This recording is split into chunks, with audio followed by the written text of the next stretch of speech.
विजयदशमी के अवसर पर नागपुर में आरएसएस हेडक्वार्टर में इस वक्त संघ प्रमुख मोहन भागवत संबोधित कर रहे हैं। आप सीधे उन्हें सुन रहे हैं। अत्याचार बार बार होते उस परंपरा को फिर से दोहराया गया।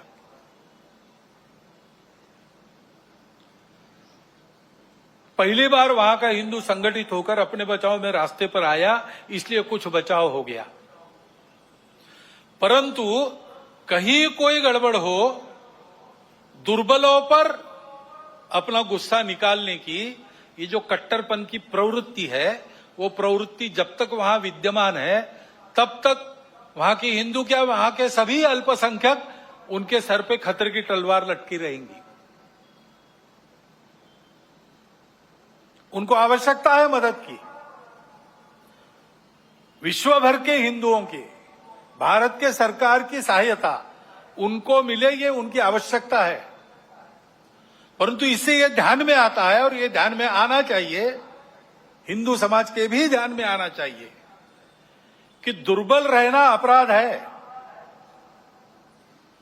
हम अगर दुर्बल है, असंगठित है, तो उसका मतलब हम अत्याचार को निमंत्रण दे रहे हैं।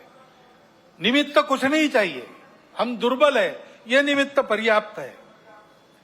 और इसलिए जहां कहीं भी हम हैं वहां संगठित रहना, सशक्त रहना, किसी से शत्रुता नहीं करना, हिंसक नहीं बनना, योगदान देने वाले बनना, परंतु इसका अर्थ दुर्बल रहना नहीं, अशक्त रहना नहीं। इसको हमको करना ही पड़ेगा। लेकिन दूसरी बात है हमारे सबके ध्यान देने की। अब वहां चर्चाएं ऐसी चलती है बांग्लादेश में कि भारत से हमको खतरा है और भारत से खतरा है इसलिए पाकिस्तान को साथ लेना चाहिए, वही हमारा प्रामाणिक मित्र है। और दोनों मिलके, क्योंकि उनके पास न्यूक्लियर वेपन्स है, हम भारत को रोक सकते हैं। जिस बांग्लादेश के निर्माण में भारत की पूरी सहायता हुई, जिस बांग्लादेश के साथ भारत ने अब तक कोई वैरभाव रखा नहीं, आगे भी नहीं रखेंगे, उस बांग्लादेश में ये चर्चाएं हो रही है। ये चर्चाएं कौन करा रहा है? ऐसे वर्णन, नैरेशंस वहां पर चले, ये किन किन देशों की हित की बात है? ये तो देखने वाले, सोचने वाले समझते हैं, नाम लेने की आवश्यकता नहीं। हमारे देश में भी ऐसा हो, ये इच्छा है।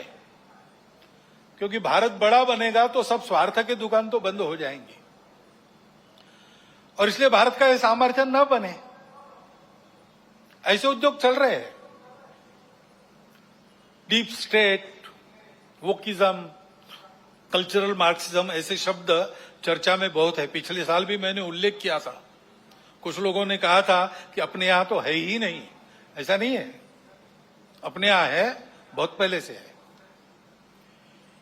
क्योंकि केवल भारत नहीं, सभी सांस्कृतिक परंपरा के विरुद्ध ये विचार जाता है।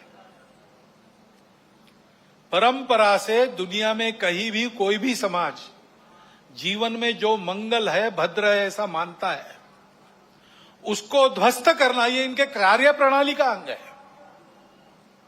और ये करने के लिए पहला सूत्र उनका होता है, इन्वेड द इंस्टीट्यूशंस। संस्थाओं को कब्जे में लो।